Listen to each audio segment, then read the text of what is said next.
Esta es la clase de Teología Sistemática 1. En el segmento anterior les prometí que iba a hablar sobre Dios, Jesucristo en relación al bautismo, porque la Iglesia tenía maneras de expresar sus sacramentos, ordenanzas, que era la manera de otra vez manifestar la cercanía de Dios con su pueblo. Algunos le llaman, en otras confesiones religiosas, medios de gracia, medios de manifestación. Pero independientemente, la gracia de Dios siempre está presente y busca atender las necesidades del hombre. Para poder explicar este Dios, desde el principio se usaron diversas fórmulas para explicar este sacramento con relación a Dios, o esta ordenanza con relación a Dios que llamamos bautismo. Pronto se impuso una fórmula, que fue la fórmula de bautizar en el nombre del Padre, del Hijo y del Espíritu Santo. Algunas confesiones religiosas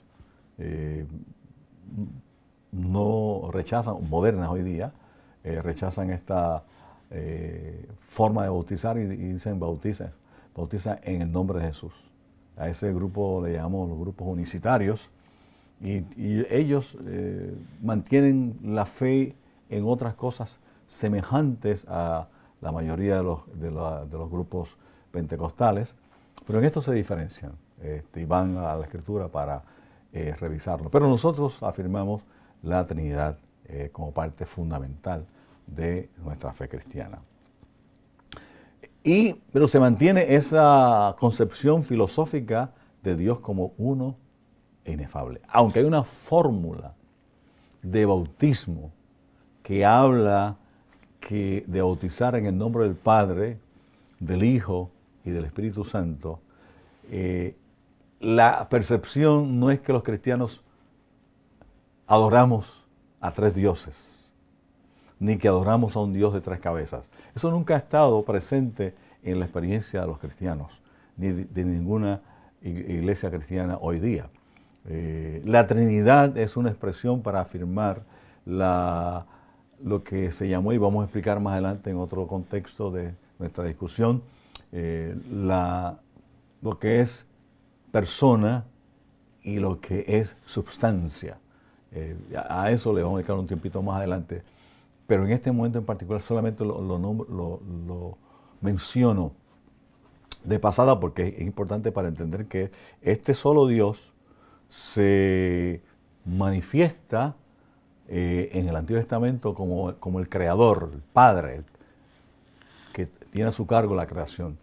El Nuevo Testamento ve a Jesucristo como el Redentor, la acción salvífica que Dios escogió a Jesús, su Hijo, igual a Él, para expresar la obra salvífica y redimir al hombre.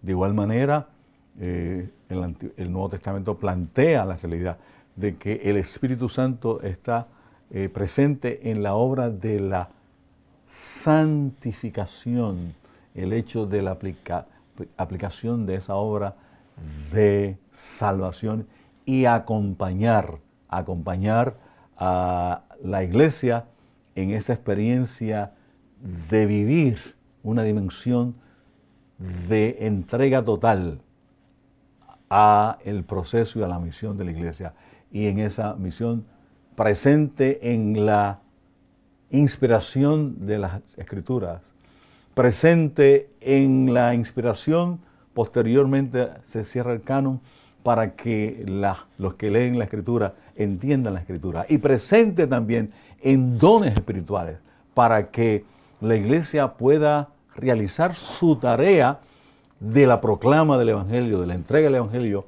a otros, y que esos otros vean esos frutos y conozcan esa poderosa realidad de lo que es el Evangelio, que hace que hay creación, que hay redención y que hay presencia santificadora. Lo que algunos teólogos, como Justo González, llaman la continuidad entre la creación y la redención.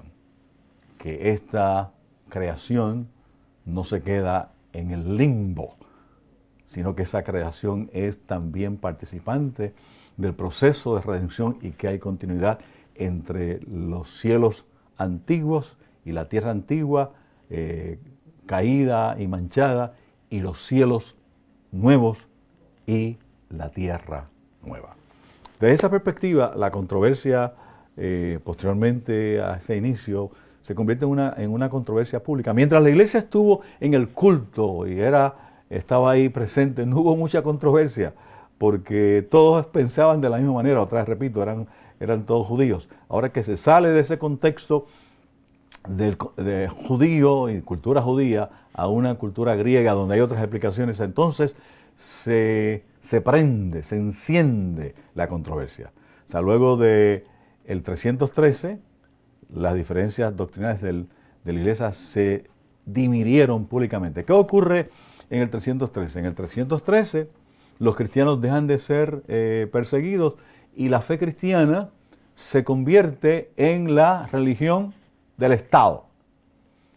Anterior al 3013, para ser cristiano, usted tenía que realmente pararse bien, porque le podía costar la vida confesar a Jesucristo como Señor y Salvador. Del 313 en adelante la cosa varió, cambió, porque ahora ser cristiano tenía posición, era parte del Estado, y a veces para conseguir trabajo tenías que confesar y decir que eras cristiano. Así que es un mundo totalmente diferente. Entonces las diferencias ya no hay que dirimirlas en privado en el culto de la adoración, porque la iglesia era una iglesia perseguida y no debía estar discutiendo públicamente sus asuntos. La iglesia, si tenía diferencias, las dirimía dentro de la familia de la fe en sus reuniones de adoración. Y la adoración siempre es extraordinaria y lo que hace es que nos une. Pero de aquí en adelante, del 3013 en adelante, sin la persecución del imperio, las diferencias salieron a la superficie y comenzaron a dirimirse en la arena pública, en el lugar público, a ver lo que creíamos. Y entonces surgen diferentes maneras de mirar a Dios.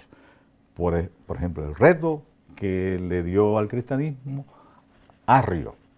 Desafió a su obispo de Alejandría, Alejandro, y entonces él decía que el Dios que se encarnó en Jesús no fue Dios. O sea, no podía ser, porque ese Dios santo no podía encarnarse en lo material, que era malo. Por consiguiente, él plantea que ese Dios que se encarnó en Jesús no era Dios. Entonces se pregunta, si el Logo que se encarnó en Jesús era eterno, no podía entonces encarnarse en lo humano.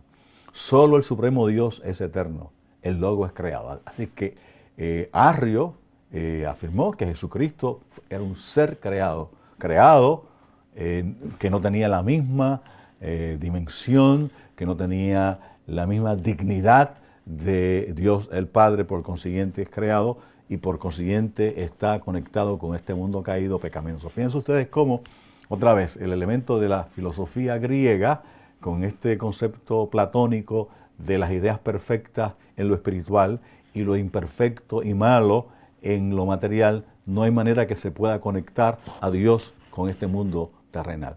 A diferencia de cuando estábamos en el mundo hebreo, donde ese Dios participaba de la vida y se veía, y no había distancia, porque la creación era creación de Dios también. Y aunque se había maleado por el pecado, pero no se rechazaba como creación de Dios. Así que esto es interesante en términos del reto que Arrio le presenta a la iglesia. Un reto interesante, un reto que todavía se mantiene en algunos lugares, en algunos sitios. ¿Cómo explicar este Dios perfecto, explicado en esos conceptos griegos, con un mundo imperfecto, ese Dios inmenso en un mundo limitado, ese Dios sabio en este mundo? En el próximo segmento vamos a hablar un poco sobre el concilio de Nicea que trata de manejar esta situación. Nos vemos.